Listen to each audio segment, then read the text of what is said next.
অসহায় দরিদ্র ও পথচারী রোজাদারদের জন্য প্রতিদিন ইফতারের আয়োজন করছে কুতুবউদ্দিন সমর্থক গোষ্ঠী নামের একটি স্বেচ্ছাসেবী সংগঠন। প্রথম রোজা থেকে শুরু হওয়া এই কার্যক্রম চলবে পুরো রমজান মাস জুড়ে। মানবিক দিক থেকে মহান আল্লাহ তাআলার পবিত্র মাহে রমজানের সন্তুষ্টি লাভের জন্য জাস্ট এইটাই তার প্রার্থনা।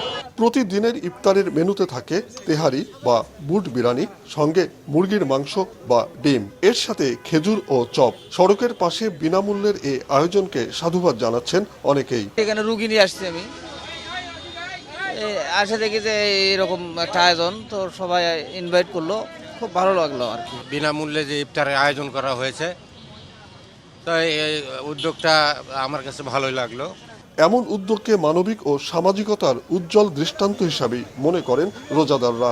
এখানে যে সুন্দর আয়োজন, যে আমাদের যে ইফতারে বিরিয়ানি থাকে, অন্যান্য আইটেম থাকে, সবগুলো মিলে মানুষ একজন পরিতৃপ্তভাবে ইফতার করতে পারে। এখানে প্রতিদিন ইফতারিতে অংশ নেন 5 থেকে 700 পথচারী ও কর্মজীবী মানুষ। যারা হলে নিত্যদিন ইফতার করতে পারে না, রানিং অবস্থায় চলাফেরা করে, তাদের জন্যই আমরা এই আয়োজনটা করছি আর কি। রংপুর নগরীর চেকপোস্ট এলাকায় এবার পবিত্র রমজান মাস জুড়ে 20,000 মানুষকে ইফতার করানোর উদ্যোগ নিয়েছে কুতুবউদ্দিন সমর্থক গোষ্ঠী। গত বছর থেকে শুরু হয়েছে তাদের এমন আয়োজন। মাছরাঙা নিউজ ডেস্ক।